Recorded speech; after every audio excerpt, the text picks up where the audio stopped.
saudara berhenti daripada berkata-kata terhadap hadis dan al-Qur'an. Karena menurut tujuan hadis Rasulullah SAW yang telah diriwayatkan oleh Abu Hurairah radhiyallahu anhu bermaksud, barang siapa berkata-kata terhadap hadis dan al-Qur'an, walaupun menggunakan sahabat dan dia saat itu bisa sia-sia pahala sembahyang maksud. Maka dari itu kata dia mendengarkan Al-Quran menurut oleh perkataan itu dan Alhamdulillah, Alhamdulillah bil qail walladzina yuti'una ma amara Allah bi an yuqala wa yakhshawna rabbahum wa yakhafuna su'a al-hisab.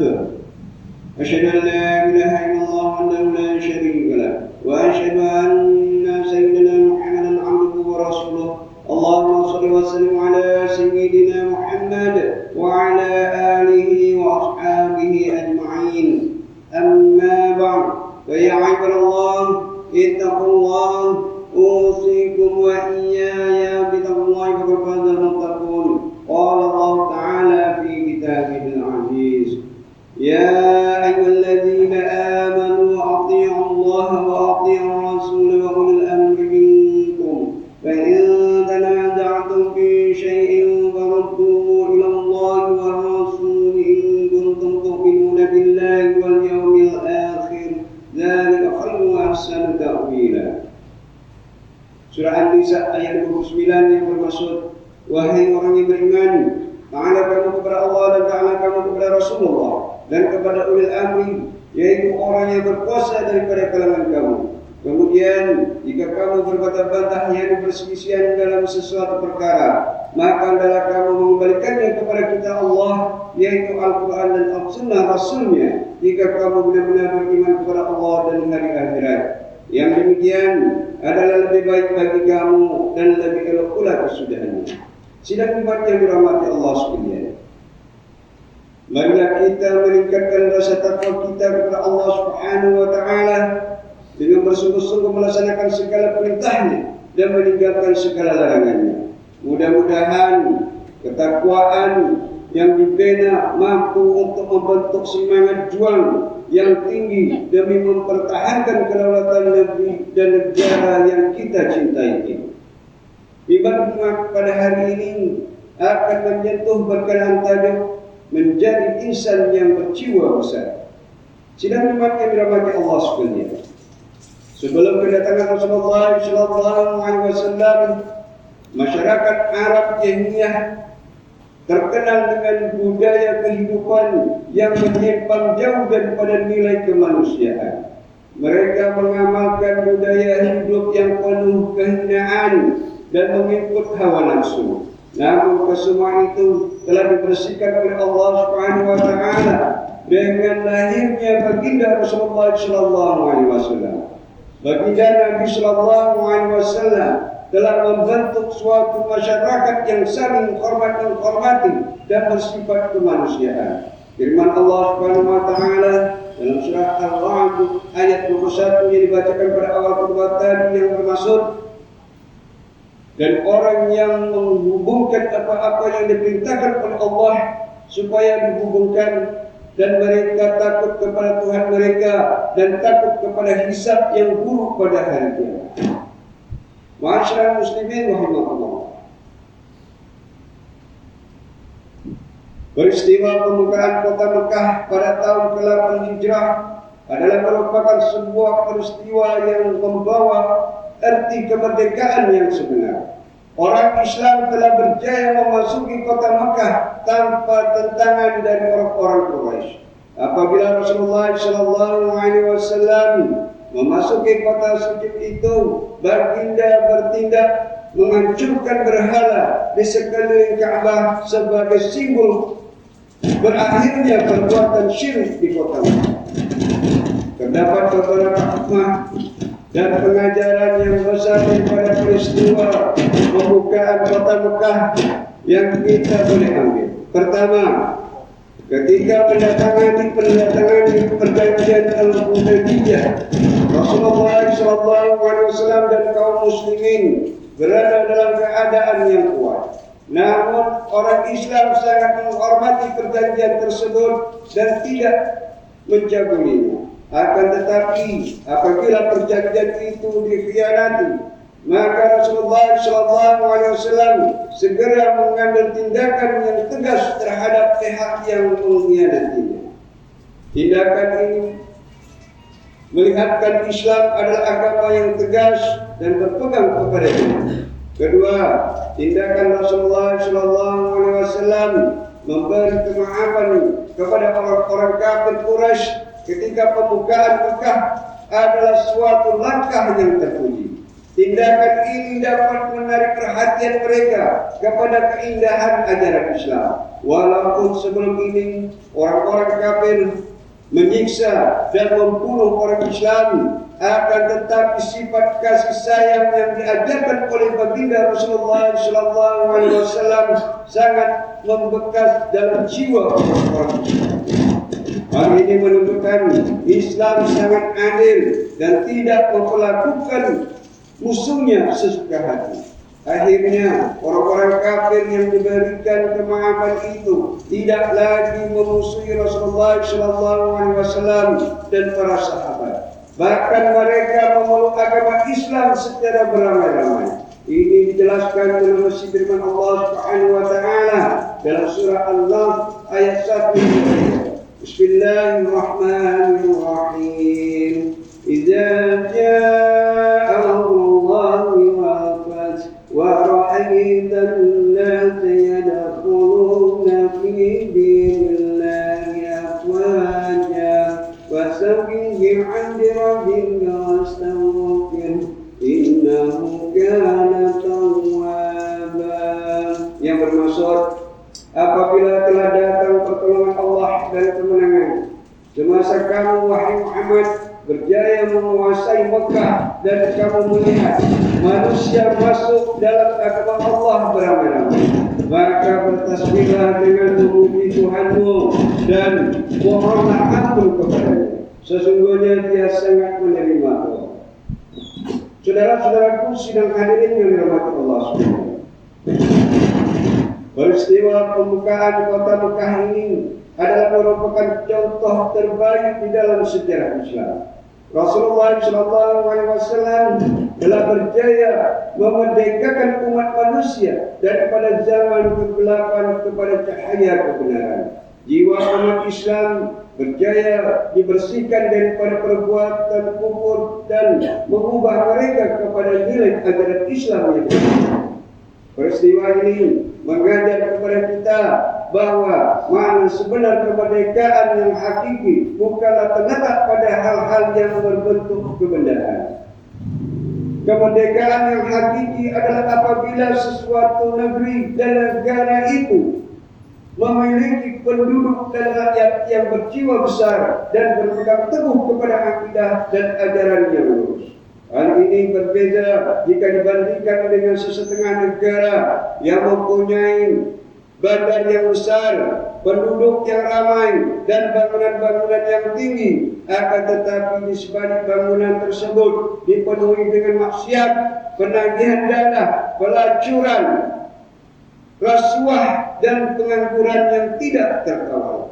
Hal ini jelas menunjukkan bahwa ianya bukanlah arti kata kemajuan dan kemerdekaan yang hakiki. Sidang umat yang dirahmati Allah sekalian, kemerdekaan yang telah kita capai pada saat ini hanyalah dalam bentuk yang sangat kecil berbanding dengan makna kemerdekaan yang sebenar. Cara hidup sesetengah umat Islam masih lagi dibelenggu dengan cengkraman penjajah. Penjajahan yang dahulunya dilakukan secara terbuka kini sudah pun tamat, akan tetapi penjajahan yang berlaku pada hari ini sudah berubah kepada cara yang lebih halus lagi. Walaupun wajahnya kelihatan berbeza, akan tetapi tujuannya masih sama, yaitu untuk melemahkan umat Islam. Dalam sebuah hadis yang diriwayatkan daripada Abu Sa'id Al-Khudri, beliau meriwayatkan bahawa Rasulullah SAW pernah bersabda yang bermaksud, pasti kalian akan mengikuti orang-orang sebelum kalian, sejengkal demi sejengkal dan sehasta demi sehasta, sehingga jika mereka memasuki lubang biawak sekalipun, niscaya kalian pasti akan mengikuti mereka. Kami para sahabat radhiyallahu anhum bertanya, wahai Rasulullah, adakah mereka itu orang Yahudi dan Nasrani? Nabi sallallahu alaihi wasallam bersabda, siapa lagi kalau bukan mereka? Sidang hadirin yang dirahmati Allah. Oleh yang demikian, mimbar menyeru kepada semua jemaah yang hadir agar kita sama-sama melihat kembali keadaan diri kita dengan penuh kejujuran. Adakah kita selama ini sudah benar-benar bebas dan merdeka dengan kemerdekaan yang hakiki? Lakukanlah lapas kemerdekaan dengan amalan-amalan yang benar-benar membawa kepada semangat jati diri sebagai orang yang beriman dan menjauh daripada penyembahan terhadap hawa nafsu dan kemungkaran. Jika kita dapat lakukan yang demikian, niscaya dengan cara itu kemerdekaan yang diraihkan akan lebih bermakna bagi kita. Inilah yang dinamakan dengan insan berjiwa besar. Firman Allah Subhanahu wa taala dalam surah Al-Ahzab ayat ke-21, A'udzu billahi minasyaitonir rajim. Laqad kana lakum fi rasulillahi uswatun hasanatun liman kana yarjullaha wal yawmal akhir wa dzakarallaha katsiran. Yang bermaksud, sesungguhnya telah ada pada diri Rasulullah itu contoh teladan yang terbaik, yaitu bagi orang yang sentiasa mengharapkan keridhaan Allah dan balasan baik hari akhirat, dan banyak menyebut serta mengingati Allah dalam masa susah dan senang. Barakallahu lakum bil Qur'anil azim wa nafa'ani wa iyyakum bima fihi min al-ayati wa dzikril hakim wa taqabbal minni wa minkum tilawatahu innahu was-sami'ul 'alim. Aqulu qawli hadza wa astaghfirullahal 'azim li wa lakum wa lisa'iril muslimina wal muslimat wal mu'minina wal mu'minat fastaghfiruhu ya fadhal mustaghfirin wa ya najatat taibin. آمين يا موفق الطائعين وفقنا لطاعتك أجمعين وتوب علينا وعلى المسلمين واغفر ذنب من يقول أستغفر الله العظيم أستغفر الله.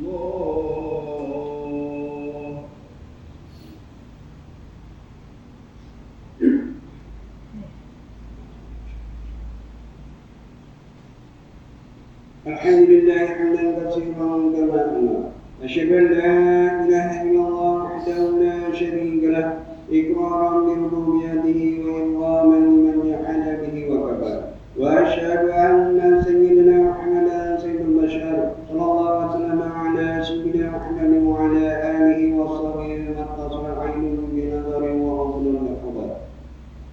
Amma ba'du ya ibadallah, ittaqullaha fima amara wa ta'ala nahakum anhu wa zajar. Wahai hamba Allah, ingatlah bahwa dunia ini adalah tempat tumpangan untuk sementara. Akhirat jualah sebenar-benar tempat yang kekal untuk selama-lamanya. Oleh itu, marilah kita bertakwa kepada Allah untuk mendapatkan kebahagiaan serta menyelamatkan diri daripada siksaan api neraka. Allah berfirman dalam surah Al-Ahzab ayat 56, Innallaha wa malaikatahu yusholluna 'alan nabi ya ayyuhalladzina amanu sallu 'alaihi wa sallimu taslima.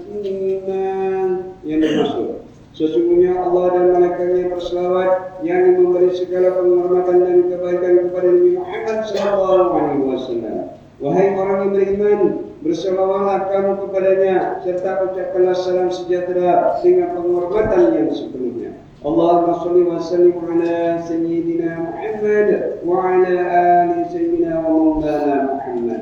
Marilah kita bermohon kepada Allah Subhanahu wa taala semoga Allah meridai khalifah Rasulullah sallallahu alaihi wasallam yaitu Sayyidina Abu Bakar As-Siddiq radhiyallahu anhu, Sayyidina Umar bin Khattab radhiyallahu anhu, Sayyidina Utsman bin Affan radhiyallahu anhu dan Sayyidina Ali bin Abi Thalib radhiyallahu anhu dan sahabat-sahabat baginda yang sama-sama berjuang menegakkan agama Allah yang maha suci ini radhiyallahu anhu. Seterusnya kepada bapak saudara junjungan kita Sayyidina Hamzah dan Sayyidina Abbas radhiyallahu anhuma, cucunda baginda Sayyidina Hasan dan Sayyidina Husain radhiyallahu anhuma, putri-putri baginda Sayyidatuna Fatimah Zahra dan lain-lainnya radhiyallahu anhuma, istri-istri baginda Sayyidatuna Khadijah, Sayyidatuna Aisyah dan lain-lainnya radhiyallahu anhuma. Kepada sekalian keluarga, sahabat-sahabat, pengikut-pengikut sahabat radhiyallahu anhum dan yang menurut mereka itu dari semasa ke semasa hingga hari kiamat. Allahumma ighfir muslimin wal muslimat wal mu'minin wal mu'minat al ahya'i minhum wal amwat. Ya Allah, ampunkanlah sekalian kaum muslimin dan muslimat, mukminin dan mukminat, sama ada yang masih hidup ataupun yang telah meninggal dunia. Ya Allah, peliharakanlah akidah kami yang berlandaskan akidah Ahlussunnah wal Jamaah, aliran Asy'ariyah dan Al-Maturidiyah. Ya Allah, pelihara, lindungi, jauhi dan selamatkanlah apalah kiranya diri kami ini, zuriat keturunan kami, keluarga kami dan umat Islam keseluruhannya daripada apa jua bala dan bencana, wabah dan penyakit, segala mara bahaya, kesusahan dan keburukan. Ya Allah, kurniakan kemuliaan dan kesejahteraan kepada mereka yang berjihad dan menafkahkan hartanya ke jalan-Mu seperti pembayar-pembayar zakat, pewakaf-pewakaf dan seumpamanya. Ya Allah, kurniakanlah taufik dan hidayah, kekuatan, kesejahteraan dan pertolongan kepada ketua-ketua negara Islam dan raja-rajanya, khasnya kepada Hamdatul Harith Syar'ati, Sultan Ibrahim bin Al-Mahmud, Sultan Iskandar, Sultan yang dipertuan bagi negeri dan jajahan Arab Johor Darul. Kepada Raja Zainul Satya bin Al-Mahmud Sultan Idris Shah Permaisuri Johor, kepada Tunku Ismail bin Sultan Ibrahim Tunku Mahkota Johor dan Tuan Besar Khalidah binti Bustaman, paduka putra-putra dan putrinya, kerabat-kerabat di raja dan raja sekalian. اللهم اعز الاسلام والمسلمين واذل المعتدين عن السيئات والمشركين وكل من وعدوا للدين. اللهم كرم هموم المسلمين وبدلنا عن المدينين واحسن خلق المدينين واجعل هذا البلد امنا مطمئنا رخيا وسائر بلاد المسلمين امين يا رب العالمين. اللهم ارحمنا وذرياتنا ورسولنا وقم على الجنه الابرار يا عزيز يا غفار يا رب العالمين. ربنا هب لنا من ازواجنا وذرياتنا قرة اعين واجعلنا للمتقين اماما. ربنا اغفر لنا ولوالدينا الذين سبقونا بالايمان ولا تجعل في قلوبنا غلا للذين امنوا ربنا انك رؤوف رحيم. ربنا آتنا في الدنيا حسنه وفي الاخره حسنه وقنا عذاب النار والحمد لله رب العالمين. عباد الله، إن الله يأمر بالعدل والإحسان وإيتاء ذي القربى وينهى عن الفحشاء والمنكر والبغي يعظكم لعلكم تذكرون. فاذكروا الله العظيم يذكركم واشكروه على نعمه يزدكم ولذكر الله أكبر.